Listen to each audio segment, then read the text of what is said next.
Segunda de Paulo aos Coríntios, capítulo 4, de 1 a 6. Pelo que, tendo esse ministério, segundo a misericórdia que nos foi feita, não desfalecemos. Pelo contrário, rejeitamos as coisas que por vergonhosas se ocultam, não andando com astúcia e nem adulterando a palavra de Deus. Antes nos recomendamos a consciência de todo homem na presença de Deus, pela manifestação da verdade. Mas se o nosso evangelho ainda está encoberto, é para os que se perdem que está encoberto, nos quais o Deus deste século cegou o entendimento dos incrédulos, para que lhes não resplandeça a luz do evangelho da glória de Cristo, o qual é a imagem de Deus. Porque não nos pregamos a nós mesmos, mas a Cristo Jesus como Senhor, e a nós mesmos como vossos servos por amor de Jesus. Porque Deus, que disse, das trevas resplandecerá a luz, Ele mesmo resplandeceu em nosso coração para a iluminação do conhecimento da glória de Deus na face de Cristo.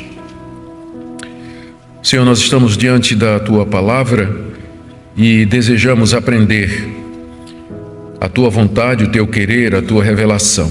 Por isso nós precisamos de iluminação que somente Teu Espírito Santo concede. Oramos, pois, para que Ele atue na nossa mente, no nosso coração, na nossa vontade, de tal maneira que o que aprendermos aqui possa ser colocado em prática e que nós Te sirvamos melhor e também ao nosso próximo. Abençoa, Senhor, a vida de cada pessoa que chegou aqui nessa noite. Tu sabes a necessidade de cada um. Fala, portanto, de acordo com isto que Tu conheces a respeito de cada um de nós. Pedimos no nome do Senhor Jesus. Amém.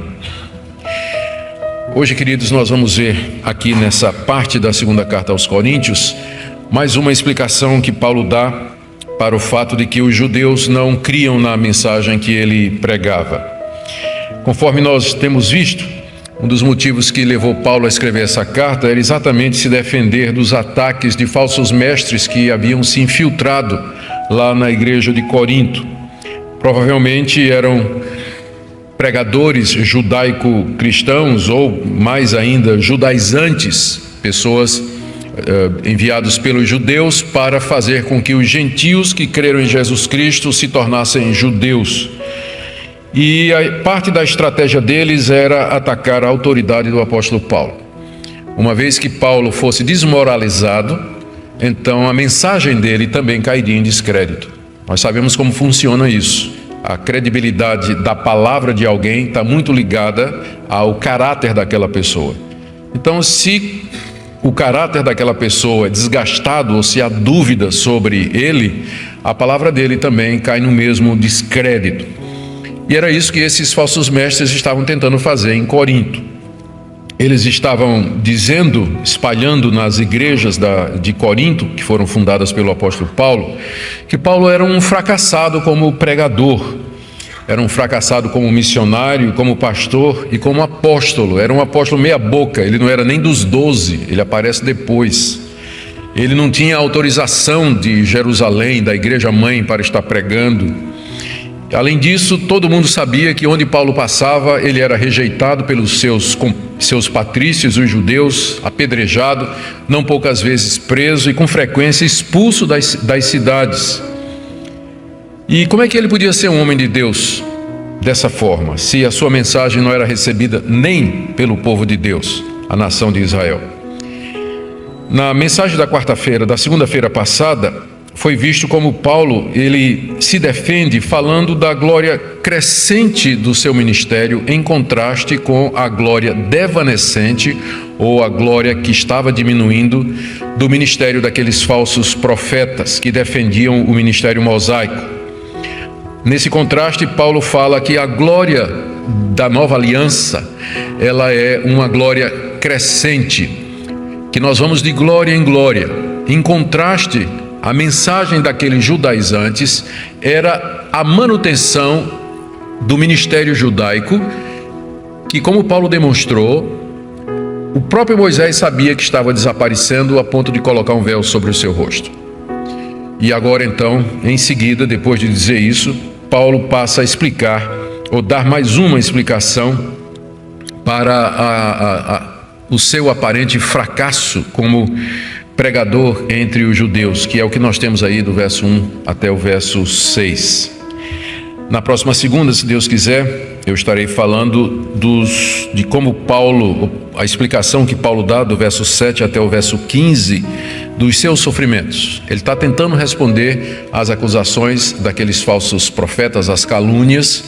Então, hoje, nós vamos ver a defesa que ele faz sobre aquela acusação. Sua mensagem não é recebida nem pelos judeus. Na próxima segunda, a acusação: você sofre demais para ser um homem de Deus. Então, hoje, nós vamos ver aqui a defesa dele sobre o porquê os judeus não aceitavam a sua mensagem. Ele já tinha dito alguma coisa na sessão anterior, como já mencionamos. No capítulo 2, verso 14, Paulo tinha dito assim, capítulo 3, verso 14, mas os sentidos deles aqui são os judeus. Os sentidos deles se embotaram, pois até o dia de hoje, quando fazem a leitura da antiga aliança, o mesmo véu permanece, não lhes sendo revelado que em Cristo é removido. Mas até hoje, quando é lido Moisés, o véu está posto sobre o coração deles. Paulo já tinha dito que uma das causas pelas quais os judeus não criam na mensagem do Evangelho é que tinha um véu no rosto deles toda vez que eles liam as Escrituras, que era o mesmo véu que Moisés tinha colocado quando desceu do Monte Sinai, para evitar que os filhos de Israel vissem que a glória, o brilho do seu rosto estava desaparecendo.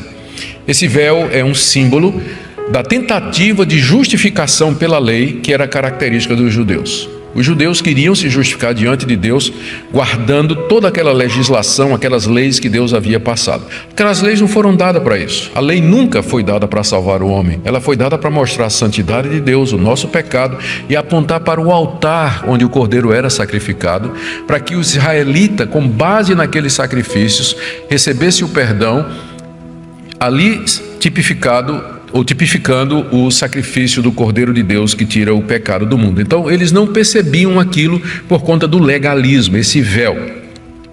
Mas só que agora Paulo mostra que havia mais uma razão para a incredulidade do judeu. A explicação que ele vai dar aqui é que Satanás cegou os olhos desse pessoal. O diabo cega o entendimento dos incrédulos. E para explicar isso, ele coloca 4 pontos que eu quero ver com vocês que estão aqui na passagem. O primeiro ponto é que ele nunca alterou a mensagem que ele pregava para poder agradar os judeus e assim ganhar a simpatia e a aprovação deles. Isso aí está nos versos 1 e 2. Em resumo, o que ele está dizendo é que apesar de que a recepção da pregação dele entre os judeus não era a melhor possível, ele não adaptou a mensagem com o objetivo de ganhar mais gente, com o objetivo de agradar os judeus. Vejam como ele diz isso. No verso 1, ele reconhece que o ministério que ele recebeu foi segundo a misericórdia de Deus. Pelo que, tendo esse ministério, segundo a misericórdia que nos foi feita, não desfalecemos. Ele está se referindo ao fato de que quando ele era perseguidor da igreja, Saulo de Tarso, Deus misericordiosamente apareceu a ele no caminho de Damasco. E a luz do Evangelho brilhou sobre Paulo, e ele compreendeu. E aquele momento não foi somente a conversão do perseguidor Saulo de Tarso, mas foi também o chamado de Paulo o apóstolo. Então, Paulo sabia que foi pela misericórdia de Deus que ele tinha sido chamado ao ministério. Por isso que ele não desanimava, ele não desfalecia, final do verso 1, mesmo que os seus patrícios não crescem na mensagem que ele estava pregando. Ele sabia que tinha recebido o ministério da parte de Deus, que isso tinha sido pela graça, e por isso ele continuava pregando, mesmo diante da rejeição da nação de Israel. Em vez de desfalecer, veja como ele diz no verso 2, pelo contrário, ele rejeitava as coisas que por vergonhosas se ocultavam. Ou seja, Paulo não fez nada para conseguir mais resultados, o que é uma tentação muito comum. Eu estou bem familiarizado com isso, depois de muitos anos trabalhando na vida pastoral, ensinando em seminários, participando dos concílios da igreja presbiteriana. A tentação, especialmente para jovens pastores, é muito grande quando eles vão para uma igreja, eles trabalham lá um tempo e os resultados não aparecem. E a pressão é muito grande porque na mesma rua da igreja dele, lá na esquina, tem uma igreja pentecostal, neopentecostal, lotada de gente, né? E ele está lá na mesma rua com uma igrejinha onde ele está lá pregando, um punhadinho de pessoas que não aumenta. Então a tentação é muito grande de fazer alguma coisa, usar algum método, algum sistema para encher a igreja, Paulo está dizendo aqui que ele não sucumbiu a essa tentação, porque com frequência, para que você encha uma igreja, se não for pela pregação verdadeira da palavra, tem que ser por algum artifício. E aí as igrejas fazem show, fazem espetáculo, fazem luta livre, faz boate gospel, faz um monte de coisa, né? O culto vira um espetáculo, onde o centro é o homem, traz gente famosa para cantar, para fazer apresentação e tudo mais. Paulo diz que ele resistiu a isso. Ele diante do desânimo, da falta de resultados, ele não cedeu a adulterar a mensagem do Evangelho. Olha o que ele diz aqui no verso 2. Primeiro, ele rejeitou as coisas que por vergonhosas se ocultavam. Quer dizer, que ele rejeitou procedimentos secretos e vergonhosos com o objetivo de obter sucesso no ministério.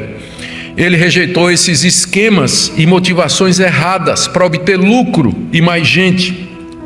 Aqui ele diz que essas coisas se ocultam, porque o falso mestre, ele nunca diria isso. O falso profeta, que enche a igreja de qualquer jeito para poder ter dinheiro, ele não vem chegando dizendo que essa é a motivação dele. Ele vai dizer que é um servo de Jesus, ele vai usar a terminologia evangélica, vai usar a Bíblia e ocultar quais são as suas verdadeiras motivações. Paulo está dizendo aqui que ele rejeita essas coisas que, por serem vergonhosas, elas se ocultam. Ou seja, é uma vergonha nós querermos ter sucesso no ministério, para isso usando de estratagemas e métodos noturnos, obscuros, e que não são os métodos e os objetivos e as motivações corretas. Além disso, Paulo diz ainda no verso 2, ele não andou com astúcia, ou seja, ele não tinha má fé. Ele não tinha má fé. Má fé é quando o pregador, é quando o pastor, ele engana as pessoas com astúcia, com retórica ou qualquer outra coisa, sendo que a intenção dele, embora ele diga que ele está pregando o evangelho, mas a intenção dele é angariar a simpatia daquelas pessoas para depois passar o chapéu e receber o dinheiro, que sempre foi a maior motivação dentro do campo religioso para os falsos profetas. Paulo diz que ele nunca andou com astúcia, enganando as pessoas.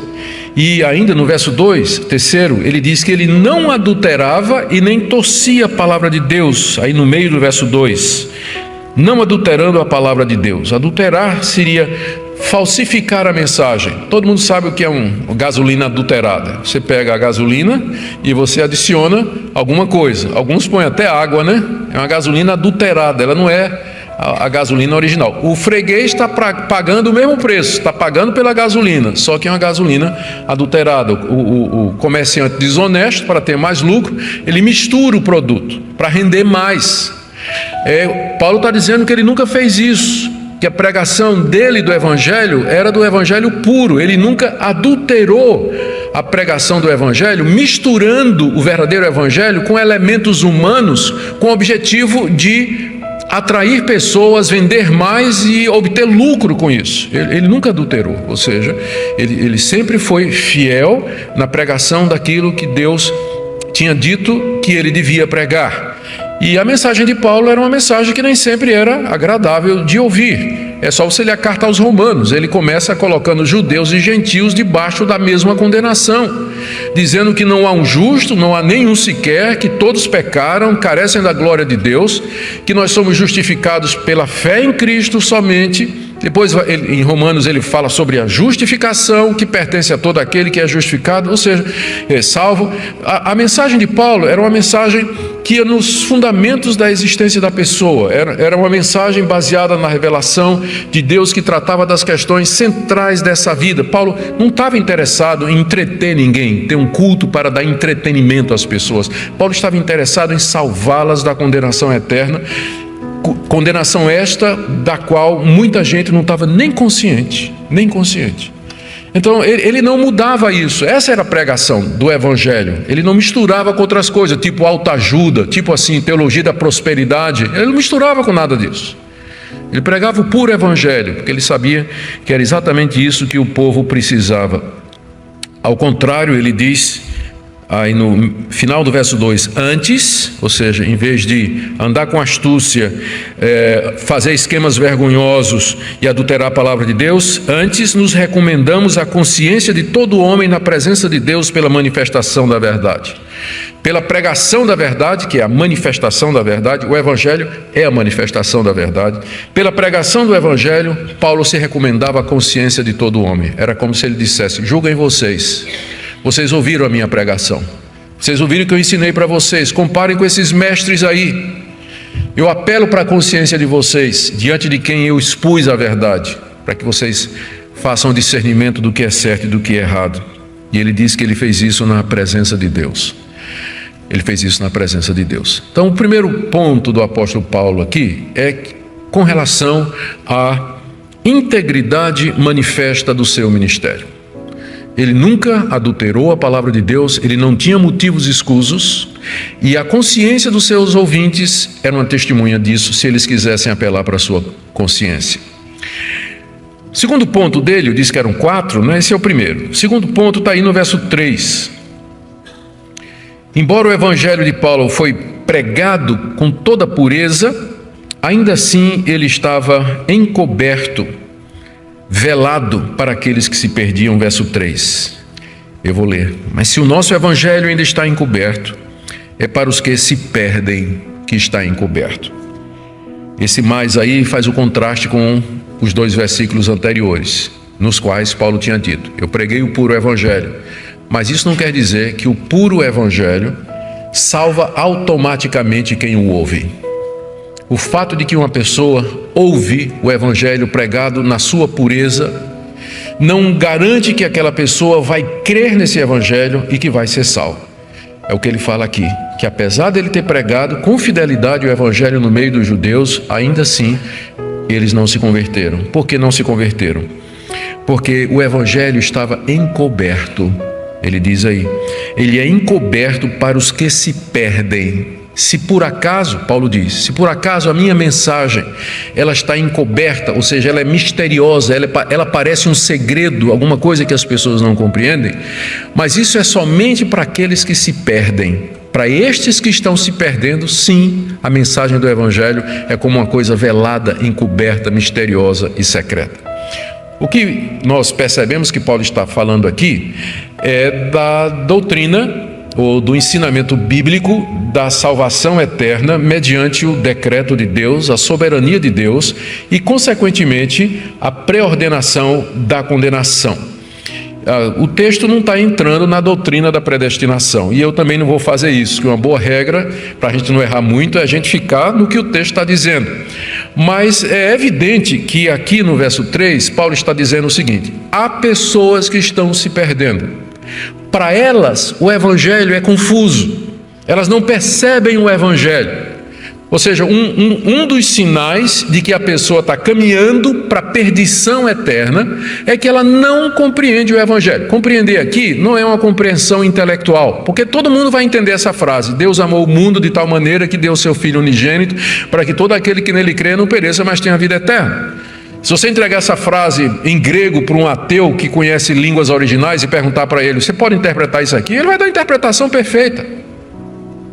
Deus, Theos, nome usado pelos cristãos para se referir à sua divindade. Amor, verbo agapao no grego, são 3 verbos no grego para significar amor. Esse aqui é amor sacrificial. O filho dele, huios, palavra que significa um descendente e tal. Unigênito, monogenes, literalmente aquele que foi gerado uma vez. Então o ateu vai lhe dar uma explicação perfeita de João 3,16, mas ele não vai acreditar numa gota do que está escrito ali. Então, quando Paulo diz que o evangelho está encoberto, não é que ele é intelectualmente ininteligível para o descrente. O descrente sabe muito bem o que é que nós estamos dizendo, senão nos perseguiriam. Eles sabem muito bem que nós estamos dizendo que eles estão perdidos, que todos estamos perdidos. Eles entendem muito bem que nós estamos dizendo que somente em Cristo Jesus existe salvação. Eles entendem muito bem quando nós dizemos que as outras religiões elas são falsas. Eles entendem, por isso que eles perseguem. Se eles não entendessem, eles não perseguiriam. Mas essa compreensão aqui é a compreensão do coração. É você colocar a mão em cima de João 3,16 e dizer assim: Deus amou o mundo de tal maneira, Deus me amou de tal maneira, que deu seu Filho unigênito para morrer por mim, de maneira que eu tenha a vida eterna. Quem não entende assim, quem não apreende a mensagem do Evangelho salvadoramente no seu coração, essa pessoa está caminhando para a condenação. Então, se o Evangelho está encoberto, ele está encoberto somente para os que estão se perdendo, aqueles que estão a caminho da destruição eterna pela sua própria incredulidade. A referência primária de Paulo aqui é os judeus do capítulo anterior, que tem um véu na cara, e que, portanto, eles leem as Escrituras e eles não se apercebem, não compreendem, não creem, não recebem Jesus Cristo. Então eles estão caminhando para a condenação. E com os judeus, gentios, que somos nós, que ouvem a mensagem do Evangelho, mas não se apegam, não acolhem essa mensagem com fé no seu coração. Então essas pessoas, por isso, deixam revelar que, na verdade, elas estão caminhando para a condenação. É claro que isso não nos autoriza a passarmos um julgamento final, porque pessoas, durante algum tempo, elas podem rejeitar o Evangelho. E de repente, pela graça de Deus, como Paulo vai mostrar mais adiante, um dia elas... Agora eu entendo. Agora eu estou vendo como é que eu nunca vi isso antes, né? Então, de repente, Deus pode fazer isso. Então, eu estou fazendo essa ressalva para você não se precipitar em dizer assim: fulano de tal, ele não crê no Evangelho, ele não acolhe o Evangelho, não recebe o Evangelho, então ele está indo para a condenação. Você deve dizer o seguinte: se ele continuar nessa atitude até a morte, sim, ele é um desses que estão se perdendo ou que se perderam e foram para a condenação eterna, porque rejeitaram a única forma que existe de perdão de pecados e de salvação. Então essa é a resposta de Paulo, não é?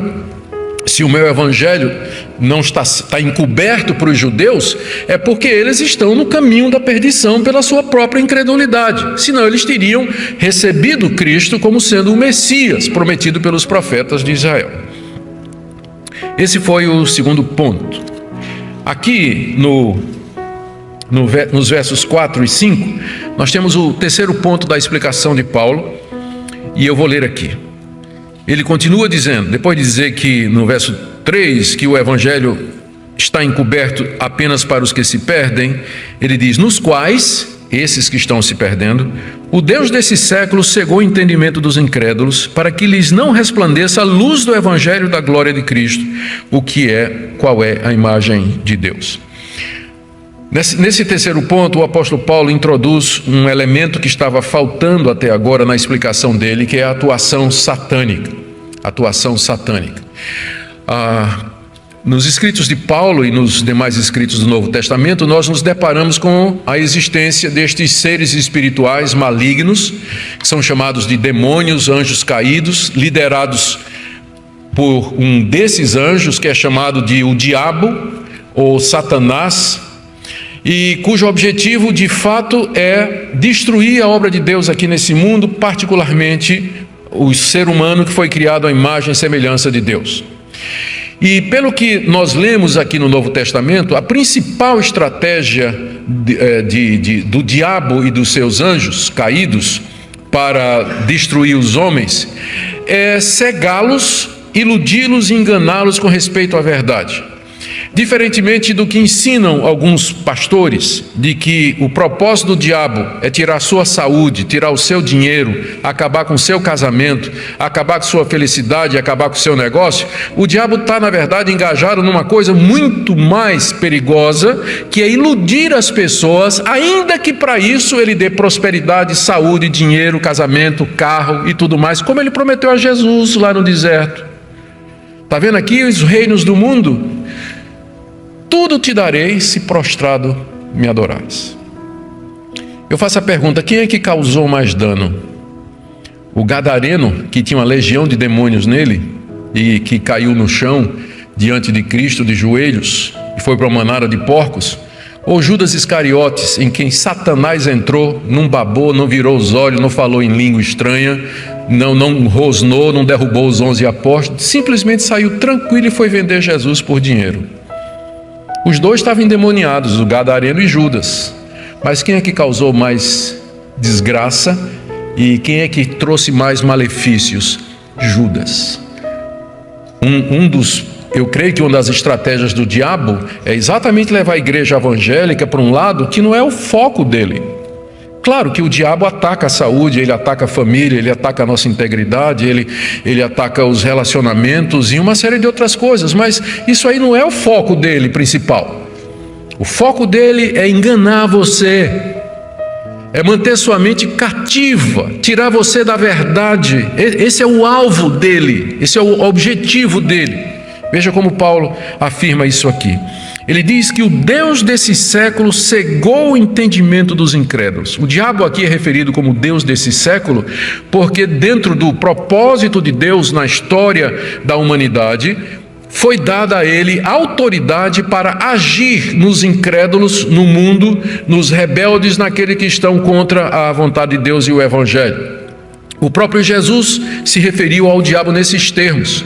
Quando lá no capítulo 12 do Evangelho de João, ele diz aos seus discípulos que é chegada a hora em que o príncipe desse mundo será expulso. Então ele está se referindo ao diabo, a quem ele chama o príncipe desse mundo, que é muito parecido com o que Paulo está dizendo aqui, o Deus desse século. Por Deus, ele não significa que o diabo tem o mesmo poder de Deus, porque infelizmente essa ideia é passada às vezes. As pessoas falam do poder do diabo, que o diabo tem autoridade, que o diabo pode isso e aquilo, que a gente fica pensando, mas e Deus? E como é isso? O diabo não é Deus no sentido que Deus é. Ele é chamado de Deus aqui no sentido de que ele tem autoridade e poder para fazer o mal, para fazer isso que Paulo está dizendo que ele pode fazer aqui. E uma das coisas que o diabo pode fazer é cegar o entendimento. Existe uma incredulidade natural do nosso coração corrompido, mas existe que pode ser agravada pelas artimanhas do diabo. De que maneira o diabo pode cegar o entendimento dos incrédulos? Com falso evangelho, por exemplo. Com falsas doutrinas, uma falsa religião, com falsas esperanças, dando um conforto ilusório a respeito da sua situação com relação a Deus. Tem tanta gente idólatra, por exemplo, ou que tem mergulhado em religiões completamente contrárias à revelação de Deus. Você fala com elas, não, mas eu estou muito bem com Deus. Eu estou ótimo, meu relacionamento com Deus é perfeito, né? Eu creio em Deus, creio em Jesus Cristo e tudo mais, e a pessoa está numa seita, ela está numa falsa religião, aquela falsa segurança de que está tudo bem entre ela e Deus. Isso é uma das coisas que o diabo faz através de falsas religiões e de falsos profetas, iludir as pessoas para elas pensarem que está tudo bem com elas, quando na verdade elas estão caminhando para a condenação, porque rejeitam a Jesus Cristo como sendo o único Senhor e Salvador. Além disso, o diabo distrai as pessoas com todo tipo de distrações aqui no mundo. Jesus mesmo falou na parábola do semeador, aquela semente que cai no meio de espinhos. Ele falou que as preocupações desse mundo chegam no coração e abafam o crescimento da semente, que é a palavra de Deus. Há muitas distrações, há muita coisa que podem nos distrair da verdade, tirar o nosso foco da verdade. E nem todas elas são necessariamente erradas. Tem pessoas que levantam ídolos no seu coração, no lugar de Deus. Às vezes é o marido, às vezes é a esposa, um namorado, às vezes é um carro, é uma propriedade, é o seu negócio, o seu nome, sua reputação. Eles se ocupam com esses deuses, se distraem com essas coisas e esquecem a coisa mais importante do mundo. De que adianta o homem ganhar o mundo inteiro e perder a sua alma? Satanás ilude as pessoas com estas coisas. É como um ladrão que vai entrar numa... Muito tempo atrás, quando eu era pastor aqui na igreja de Recife pela primeira vez, eu morava numa casa de madeira, numa granja, lá perto do Vale do Senhor, lá para aquelas bandas lá, que era do meu sogro, reverendo Francisco e Leonardo, casa de madeira. E na casa de cima morava o Paulo, casado com a irmã mais velha da minha esposa. E eles tinham um cão de guarda que era um dálmata. chamaram de pistós, que em grego quer dizer fiel. E não poucas vezes Paulo chegava em casa e a casa estava arrombada. E ele procurava pistós. Cadê o cachorro? O cachorro estava com a boneca na boca. O ladrão chegava, jogava a boneca para o cachorro ia lá atrás da boneca e o ladrão fazia feira. Jogava a isca. É isso que o Satanás faz. Ele joga a isca. O pessoal vai. E aí o ladrão entra para matar, roubar e destruir. Satanás distrai a mente e o foco das pessoas com coisas desse mundo, com tentações de todo tipo. Tentações de todo tipo. O alvo dele é impedir que o evangelho de Cristo resplandeça em seu coração. Veja o que Paulo diz aqui no verso 4. Nos quais o Deus deste século cegou o entendimento dos incrédulos, para que lhes não resplandeça a luz do evangelho da glória de Cristo. O resplendor do evangelho, a glória de Cristo, a luz da verdade, é isso que o diabo não quer que brilhe na sua mente e no seu entendimento. E para evitar isso, ele vai entenebrecer a sua mente com essas coisas que eu falei. Falsas doutrinas, falsas religiões, falsos deuses, falsos ídolos, confortos aqui nesse mundo, distrações. O que ele quer é que não brilhe a luz do evangelho no seu coração. E ele se refere a Cristo dizendo que o qual é a imagem de Deus. Eis aqui o que é que os judeus não queriam acreditar: que Jesus de Nazaré era a imagem de Deus, era o próprio Deus. Isso eles nunca poderiam aceitar. E por isso recusavam o evangelho. Agora, Paulo diz que isso acontece, verso 5, porque não nos pregamos a nós mesmos, mas a Cristo Jesus como Senhor, e a nós mesmos como vossos servos por amor de Jesus. Eu nunca preguei a mim mesmo, diz o apóstolo Paulo, nunca quis causar uma impressão, eu nunca quis ter seguidores, eu sempre preguei a Jesus Cristo. Quando eu falei a meu respeito, eu falei de mim como escravo de vocês. É isso que eu sou de vocês, dizia o apóstolo Paulo. E é isso que todo pregador deve ser e fazer. Nós não pregamos a nós mesmos. Essa é uma das razões pelas quais entre os puritanos, que eram grandes pregadores, entre eles era raro você ouvir alguma ilustração pessoal. Os puritanos, não é que eles não ilustravam a pregação do evangelho com alguma experiência, porque isso ajuda as pessoas a perceberem, como por exemplo a história que eu contei do cachorro pistoso, do dálmata. Então, de vez em quando, uma experiência que a gente usa para ilustrar algum ponto da verdade. Mas o pregador nunca deve abusar do uso de ilustrações para dar a impressão de que ele está falando dele mesmo, que ele está se exaltando. E há pregadores que falam tanto de si, o que ele fez, quantas almas salvou, igrejas que ele plantou, quantos demônios expulsou, falando e se exaltando diante do povo, que Cristo desaparece da pregação. Cristo desaparece da pregação. Paulo diz aqui, nós não pregamos a nós mesmos.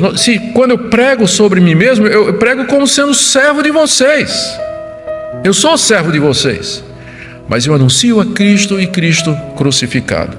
É por isso, que é exatamente o que o diabo não quer que vocês vejam: a glória de Deus na face de Jesus Cristo. Por último, queridos, é o quarto ponto aqui. Paulo diz que somente Deus pode quebrar essa cadeia demoníaca. Somente Deus pode reverter esse quadro demoníaco de escuridão e de trevas.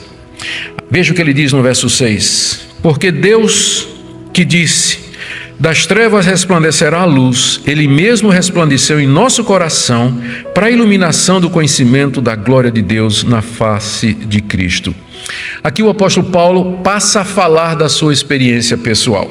Note que ele mudou aqui, o tratamento. Ele estava dizendo, ele estava se referindo ou se dirigindo aos coríntios, mas aqui ele já está dizendo alguma coisa que aconteceu na sua vida, alguma experiência pessoal.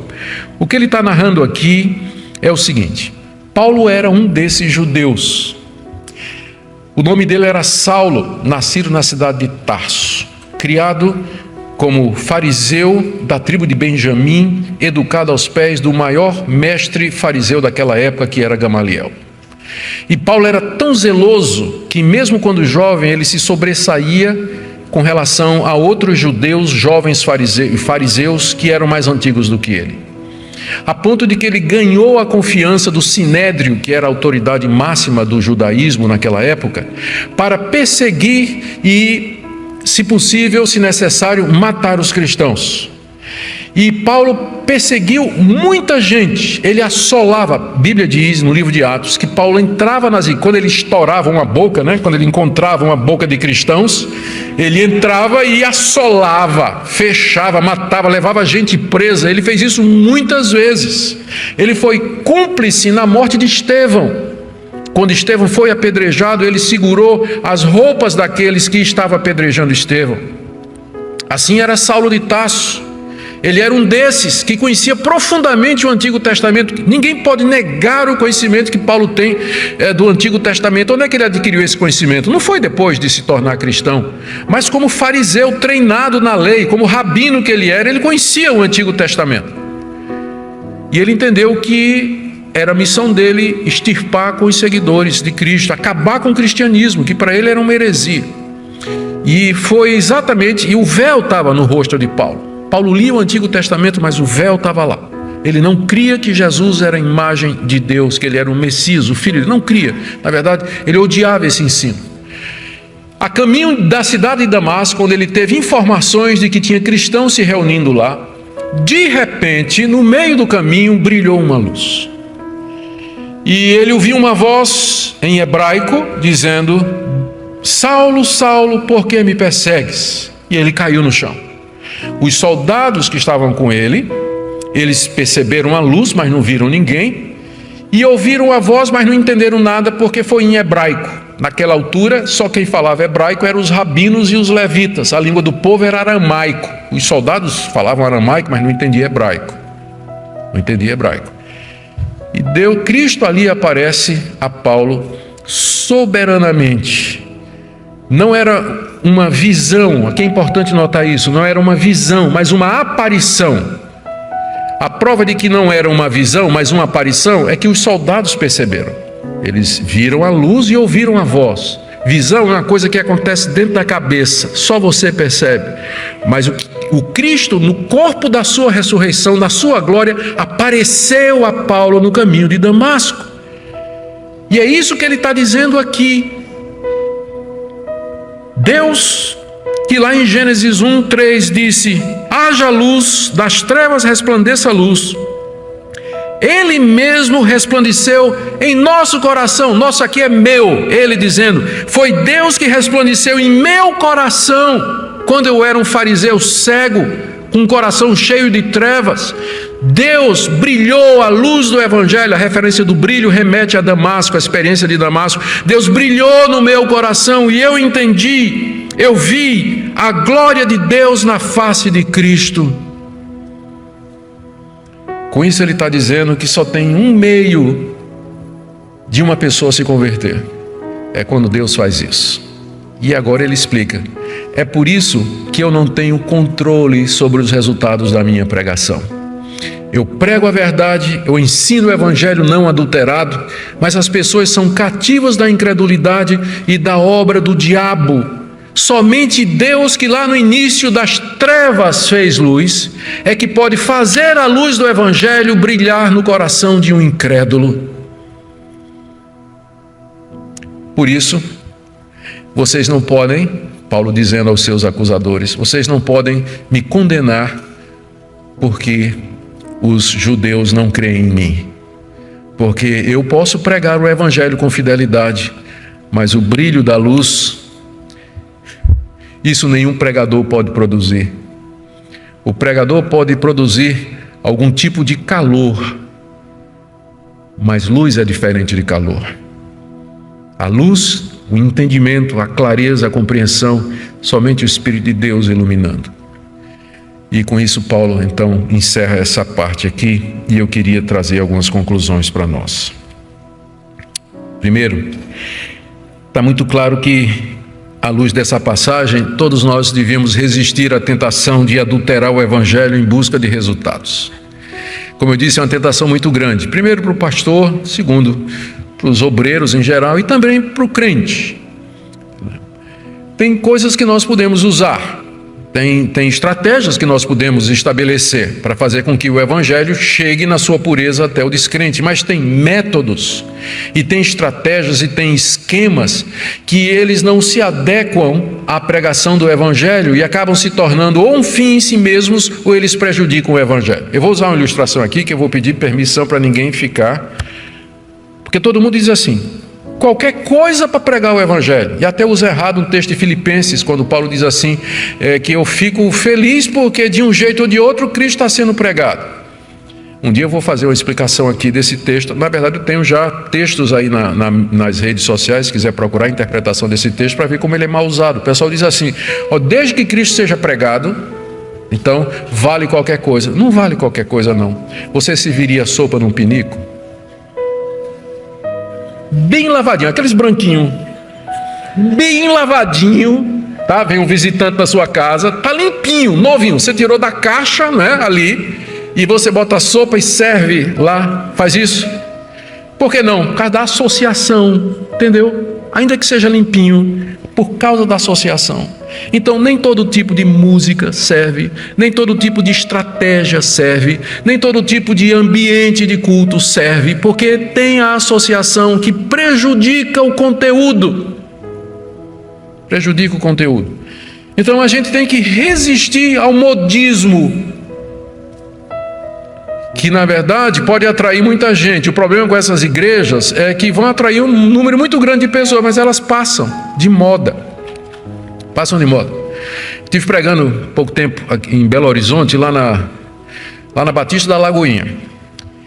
E aí um pessoal, muito amigo meu lá, bem reformado lá dentro, né? Sofrendo lá, firme, então lá, servindo ao Senhor. Eles me apresentaram, passamos, quando ia para o culto, eles foram me buscar no hotel, passaram por uma rua lá, eles disseram: pastor, e tinha lá uma construção que não tinha nada não parecia como igreja, não tem que parecer, não é? Mas estava lá o negócio todo preto, com as luzes violetas, parecia mais na verdade uma boate. Sério, pastor, o senhor está vendo alguém aqui na frente? Né? E era um domingo à noite. E disse: não estou vendo não. Pastor, alguns meses atrás não dava para passar na rua, cheio de carro, cheio de gente, era o point dos evangélicos aqui. E depois de um ano, no auge do sucesso, a coisa foi passando. Hoje eles têm 10 gatos pingados aqui. Igrejas da moda, que atraem consumidores, mas não discípulos e adoradores de Jesus Cristo. Então resistamos à tentação de adulterar o Evangelho em busca de resultados. Segundo, na mesma linha, sejamos fiéis àquilo que Deus revelou.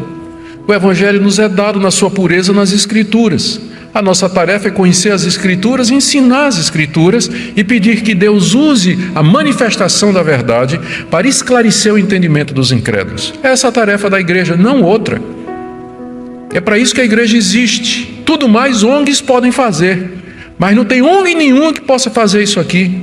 Só quem pode fazer isso é a igreja de Cristo. Conhecer a verdade e transmiti-la. Não é que a gente não pode cuidar dos pobres, dos necessitados, entrar na questão política, econômica, opinar sobre todas essas questões aí que preocupam a opinião pública. Claro que nós podemos fazer isso, mas não é essa a nossa tarefa principal. A tarefa principal é ajudar essas pessoas que estão cegas pelo diabo e caminhando para a condenação. E por fim, lembremos do grande milagre que é a conversão. Quando Paulo falou do que aconteceu com ele, que Deus brilhou no coração dele, ele fez referência ao primeiro milagre que nos é dito no livro de Gênesis, no primeiro ato miraculoso de Deus. No princípio criou Deus os céus e a terra era sem forma e vazia. E disse Deus: haja luz, e das trevas a luz surgiu. Que milagre extraordinário, o poder de Deus que das trevas chamou luz. Paulo compara a conversão a um milagre desses. Ao milagre desse. Não há um milagre maior do que a iluminação do coração de um incrédulo pelo Evangelho. Eu sei que hoje nós vivemos numa época que todo mundo quer ver milagre. Então, se uma pessoa experimentou um milagre que Deus é capaz de fazer. Eu sei que Deus faz milagres hoje, sou testemunha disso. Uma pessoa experimentou uma cura, alguma coisa extraordinária, a gente fica impressionado e a gente esquece que a vida de cada um de vocês que está aqui hoje é um milagre, é uma repetição do Fiat Lux, faça-se luz, cada um de vocês. E às vezes a gente esquece isso, a gente fica atrás de outras manifestações, esquecendo que em nós mesmos nós já temos o maior de todos os milagres, que é a iluminação das trevas mediante a manifestação da glória de Jesus. A Ele toda a glória. Amém? Oremos. Senhor, te damos graças pelo Teu Evangelho que nos alcançou. Damos graças por homens como o apóstolo Paulo e tantos outros que o Senhor levantou através da história da igreja para preservar o Evangelho na sua pureza. Nós pedimos que Tu continues a fazer o grande milagre da luz brilhar nas trevas. E que não somente como o Senhor fez no nosso coração, faz também com os nossos familiares, nossos filhos, nossos amigos, vizinhos, nossos colegas, para que a glória do conhecimento de Deus brilhe na face de Cristo, que é a imagem perfeita do Pai. Senhor, nós te agradecemos por esse momento. Em nome de Jesus. Amém.